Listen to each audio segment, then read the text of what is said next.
Om Swastiastu, salam sehat. Perkenalkan, nama saya Ana Agung Istri Citra Dewiyani. Saya dosen tetap di program studi D3 Asuransi Kesehatan, jurusan Rekam Medis dan Informasi Kesehatan Poltekkes Kemenkes Malang.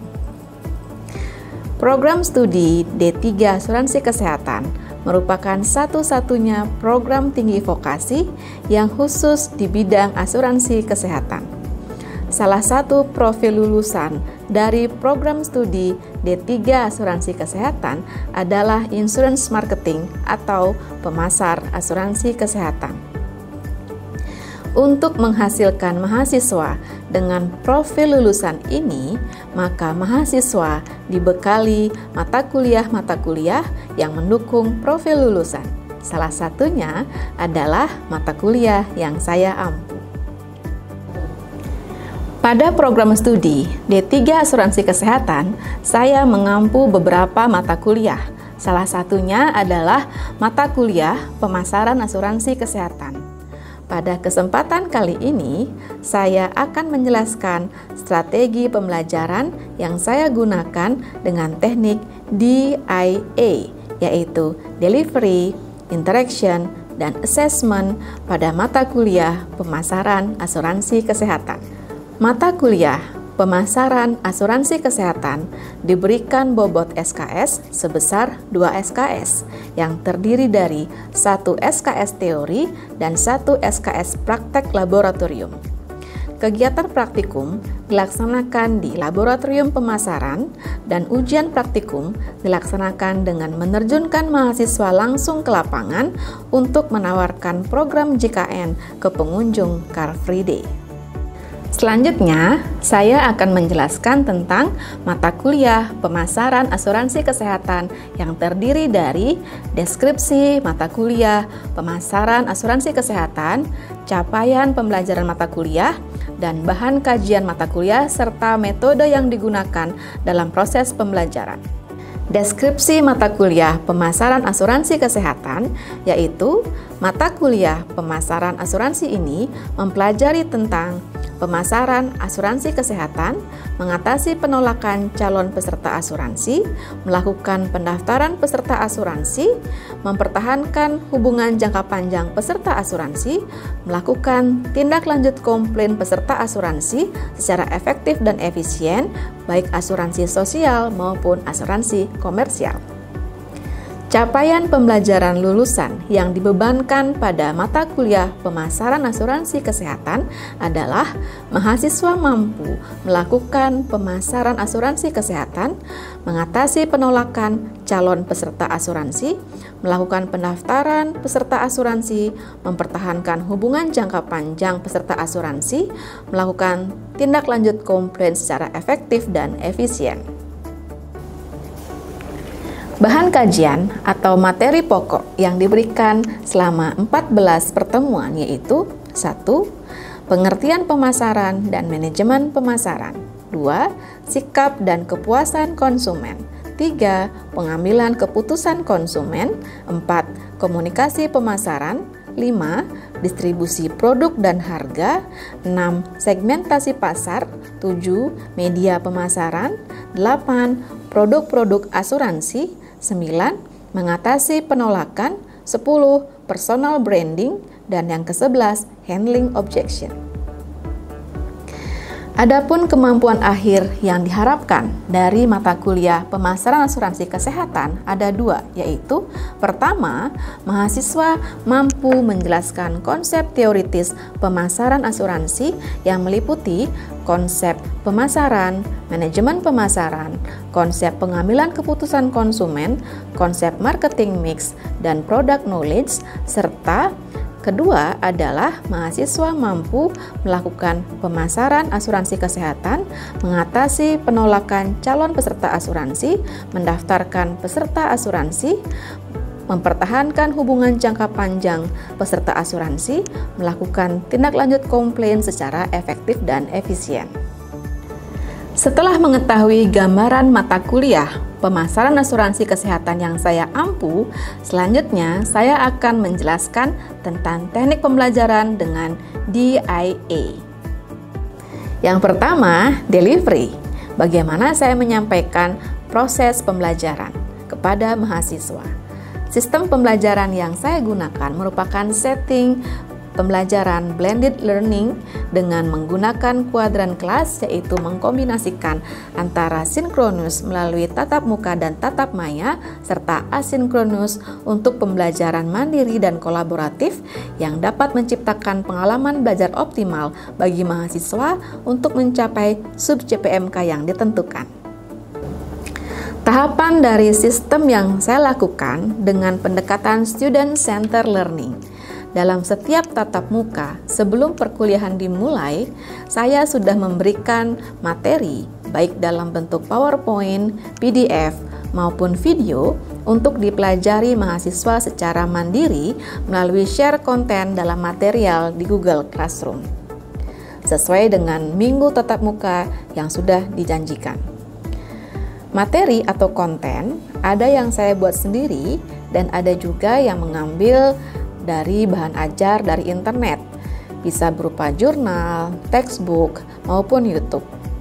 Referensi dari materi yang saya berikan merupakan hasil integrasi penelitian dan pengabdian kepada masyarakat, baik yang saya lakukan sendiri maupun kolaborasi dengan rekan dosen dan mahasiswa. Materi diberikan lengkap sesuai dengan RPS sebelum perkuliahan dimulai, memberikan evaluasi dan feedback hasil belajar kolaboratif melalui collaborative learning atau kelompok praktikum di laboratorium untuk mendiskusikan kasus yang diberikan dalam modul praktikum atau outline tugas praktikum, kemudian evaluasi dan feedback. Mata kuliah pemasaran asuransi kesehatan juga menggunakan project-based learning sebagai salah satu bentuk student-centered learning. Output dari mata kuliah ini adalah mahasiswa menghasilkan sebuah media komunikasi pemasaran produk asuransi, dalam hal ini adalah produk asuransi kesehatan sosial, baik program dari BPJS Kesehatan maupun BPJS Ketenagakerjaan. Kegiatan project-based learning dimulai dengan analisis situasi dan analisis kebutuhan konsumen, kemudian perancangan media, presentasi media, sosialisasi media di media sosial, dan tahap akhir adalah implementasi media komunikasi pemasaran melalui ujian praktikum di mana mahasiswa secara langsung diterjunkan ke lapangan untuk memasarkan produk asuransi kesehatan sosial. Untuk kegiatan sinkronus dilakukan dengan pembelajaran teori selama 50 menit 1 SKS dengan menjelaskan dan mendiskusikan materi secara tatap muka langsung terjadwal dalam kelas. Pembelajaran praktikum selama 1 kali 170 menit yaitu 1 SKS terdiri dari kegiatan dalam kelas dengan metode small group discussion, yaitu mendiskusikan dan menganalisis kasus, kegiatan simulasi di laboratorium pemasaran dengan metode role play. Kemudian kegiatan perancangan media komunikasi pemasaran dengan menggunakan metode project-based learning, yaitu merancang, membuat, dan mengimplementasikan media komunikasi pemasaran produk asuransi kesehatan sosial. Selanjutnya, teknik pembelajaran yang kedua adalah interaction. Bagaimana proses interaksi dalam pembelajaran yang saya lakukan, baik interaksi antara dosen dengan mahasiswa maupun interaksi antar mahasiswa. Setting pembelajaran yang saya lakukan dengan kuadran kelas, baik sinkronus dan asinkronus, yaitu model-model pendekatan student-centered learning yang saya gunakan dalam mata kuliah pemasaran asuransi kesehatan melibatkan interaksi antara dosen dan mahasiswa dan juga antar mahasiswa, yaitu pada penerapannya dalam pembelajaran teori. Setelah mahasiswa secara aktif mempelajari dan memahami atau mendalami bahan materi yang telah diberikan melalui diskusi yang melibatkan interaksi dosen dan mahasiswa melalui diskusi dan tanya jawab secara aktif, dan penekanan subtopik utama yang didiskusikan dalam kelas. Penugasan yang saya berikan di LMS juga selalu saya beri feedback agar proses interaksi dengan mahasiswa tetap terjaga.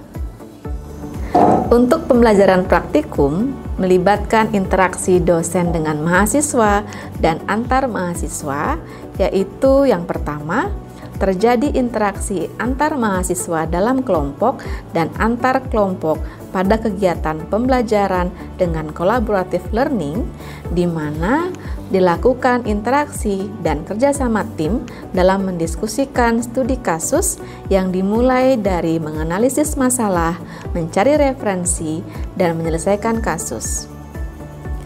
Hasil interaksi dalam kelompok kemudian dipresentasikan untuk mendapatkan masukan dan pertanyaan dari kelompok lainnya.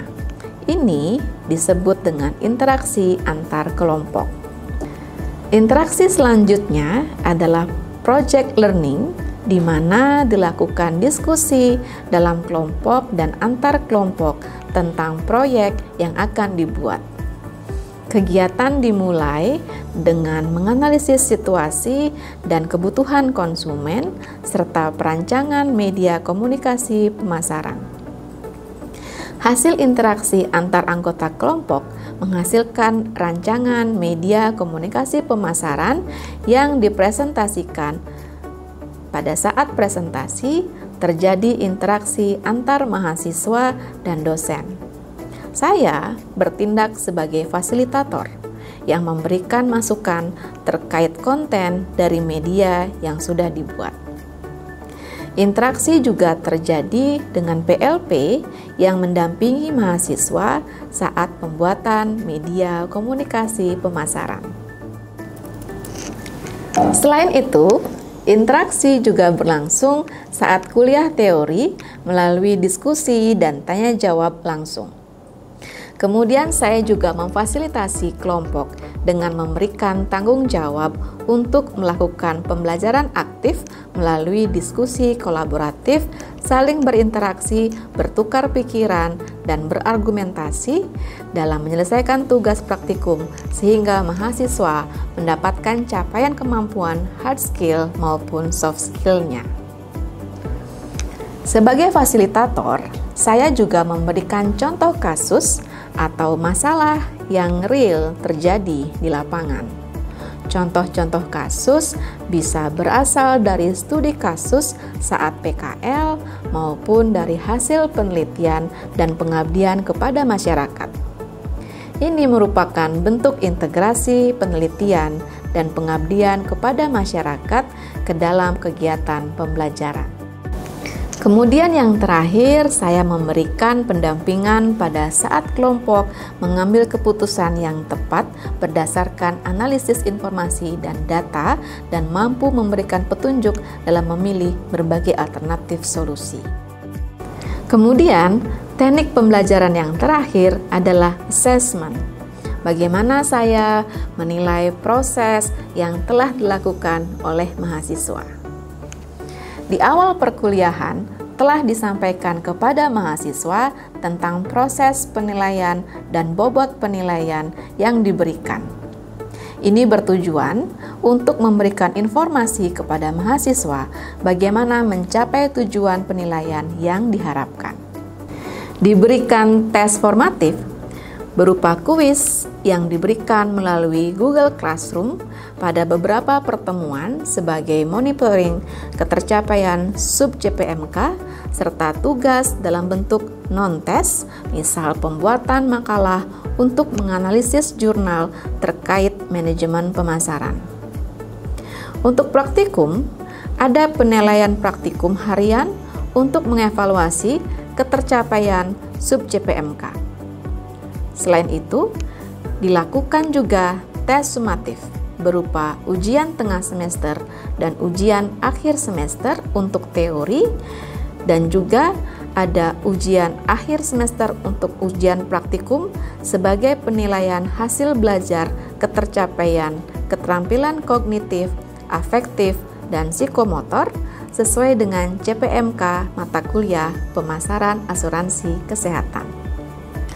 Dalam setiap pertemuan, sudah direncanakan jumlah, bentuk, dan persentase bobot asesmen pada setiap capaian pembelajaran, penilaian pada mata kuliah.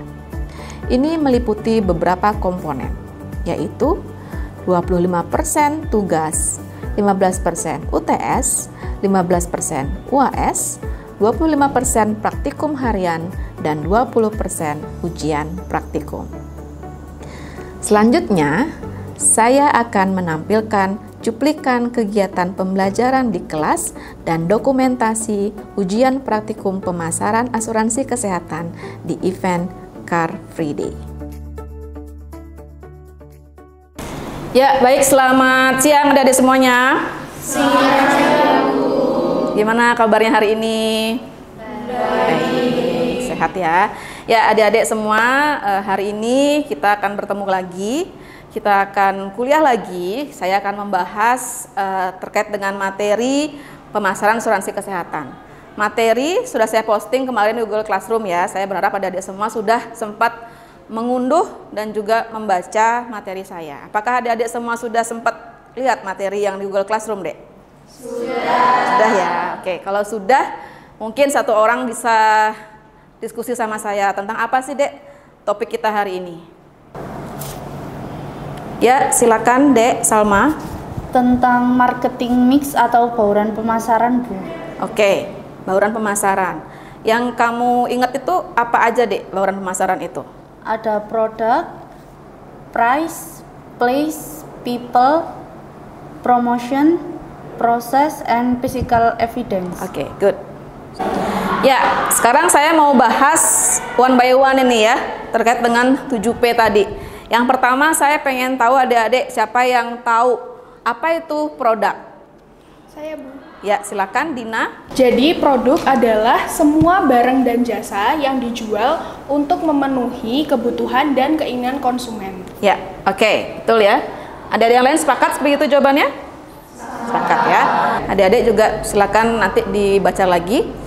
Yang P yang ketiga kita akan bahas adalah tentang place. Apa itu place? Ada yang tahu? Silahkan angkat tangan. Ya, oke, coba Salsa. Saluran distribusi artinya mendekatkan produk dari produsen ke konsumen, Bu. Oke, sekarang P yang berikutnya. Tadi adik-adik sudah membahas apa itu produk, apa itu price, place ya. Sekarang P yang berikutnya adalah people. Apa itu people? Silakan. Raise your hand please. Ya, oke. Ya, Mbak Ailsa, silakan. People adalah orang-orang yang terlibat dalam proses pemasaran, baik agen, konsumen, atau orang-orang di sekitar konsumen. Oke, bagus Ailsa jawabannya ya. Jadi itu ya adik-adik ya, yang namanya people itu bukan cuman orang yang jualan doang, tapi juga konsumen dan orang-orang di sekitar dari konsumen. Karena adik-adik perlu tahu yang namanya sumber informal itu lebih penting dibandingkan dengan sumber formal. Karena si konsumen itu kan lebih percaya kepada keluarganya dibandingkan dengan orang-orang yang belum dia kenal. Gitu ya. Oke, terima kasih adik-adik semuanya ya, luar biasa ya. Berarti semua sudah sempat membaca materi yang saya sudah posting di GC gitu ya. Itulah tujuannya kenapa saya posting duluan, supaya adik-adik pas di kelas begini tuh bisa langsung diskusi aja gitu. Jadi nggak saya tutorial dari awal gitu ya.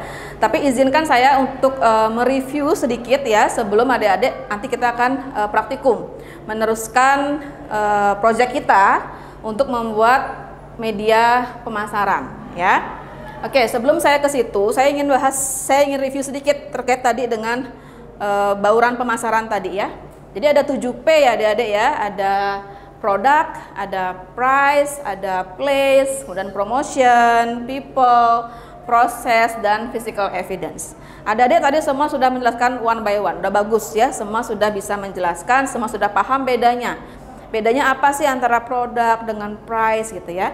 Nah, perlu adik-adik pahami bahwa kadang-kadang ketika seorang agen itu akan memasarkan sebuah produk itu nggak mesti semua ini bakal dipakai gitu. Kadang-kadang ada cuma pakai 4P aja, cuma pakai 7P atau 5P gitu ya. Pun juga nanti kalau adik-adik mau LTA, kalau nanti adik-adik LTA mau ngambil tentang judul ini juga boleh.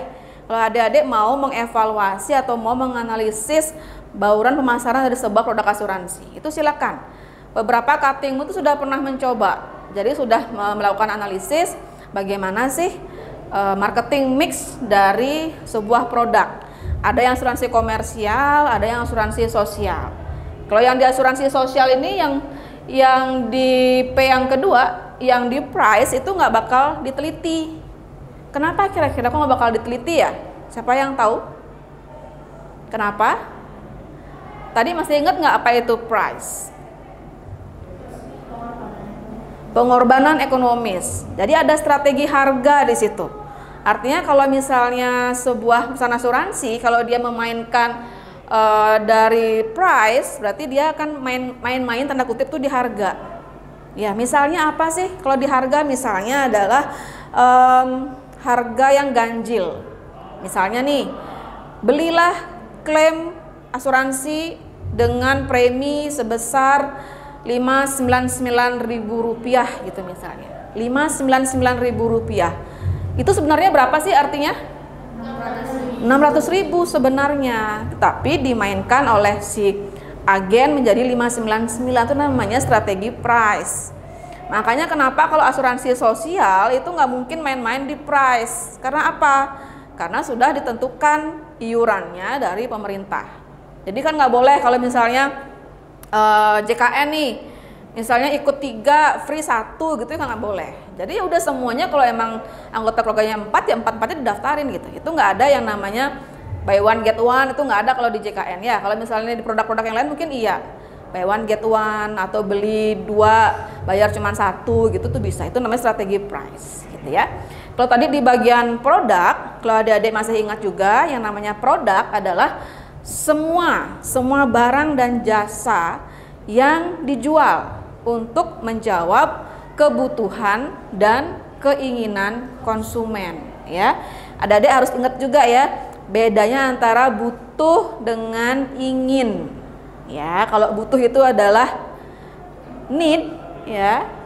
Ingin itu adalah want ya. Artinya kalau namanya kebutuhan itu berarti harus dipenuhi. Dia itulah kebutuhan pokoknya.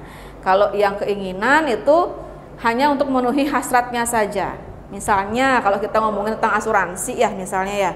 Kalau kebutuhan berarti misalnya kalau dia sakit, misalnya demam, butuhnya ya paracetamol gitu. Tapi kalau keinginannya nggak mau paracetamol lah, pengen yang ada rasa-rasanya, itulah keinginan. Nah kalau asuransi sosial itu menjawabnya adalah yang kebutuhan, apa yang dibutuhkan. Jadi dia nggak akan jawab yang keinginan. Kalau keinginan dari mana dijawabnya?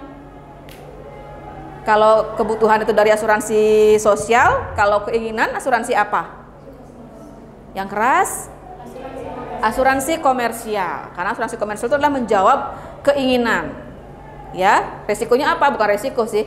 Dampaknya apa kalau jawab keinginan? Pasti preminya akan menjadi lebih mahal, lebih besar. Ya, karena dia menjawab keinginan dari konsumen. Gitu ya. Kemudian berikutnya misalnya adalah place. Place itu bukan cuma sekedar tempat jualan.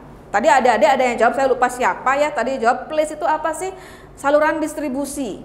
Bagaimana mendekatkan dari distributor atau pedagang ke konsumen sehingga si konsumen ini bisa mudah untuk mengakses produk yang dijual.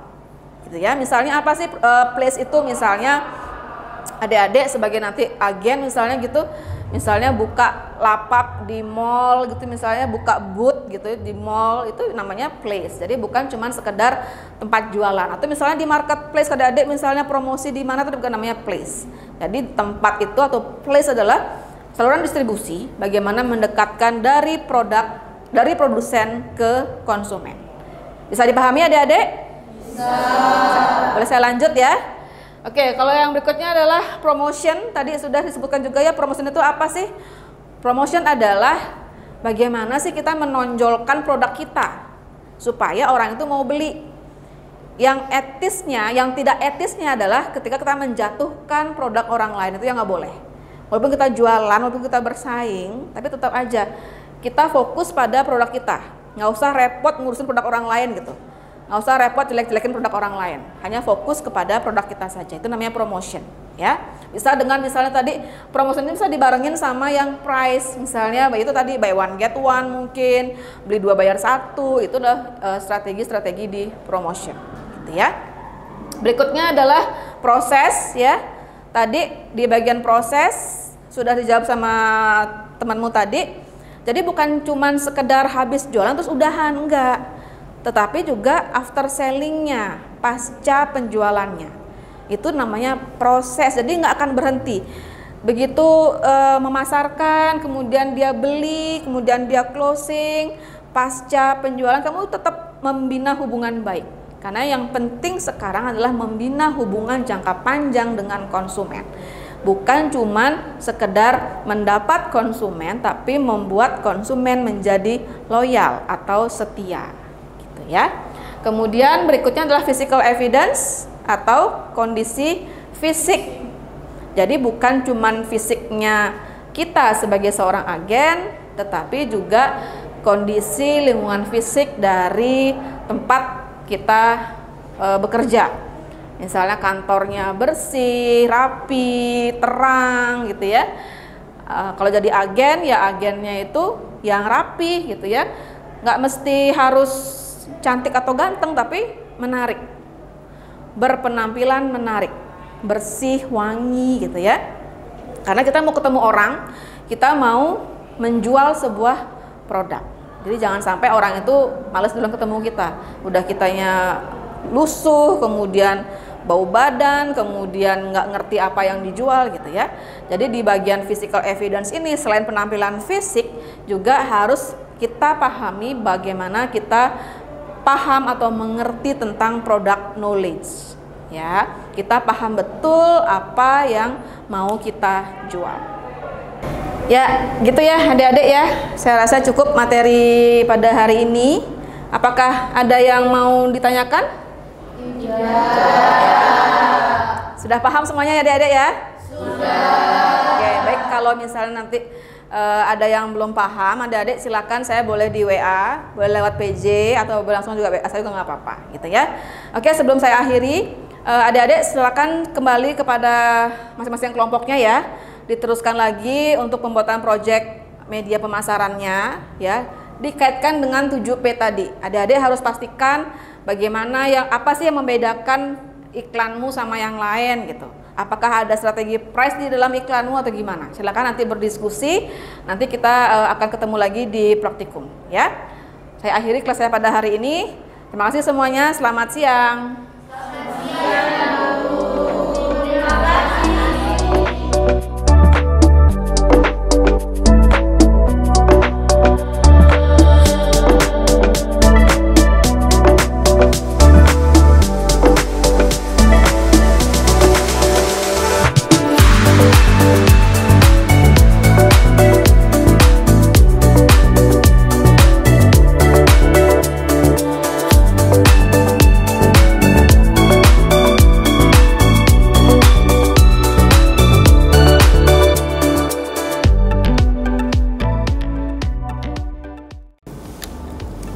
Demikian pemaparan saya terkait pembelajaran mata kuliah pemasaran asuransi kesehatan. Terima kasih. Om Santi, Santi, Santi, Om.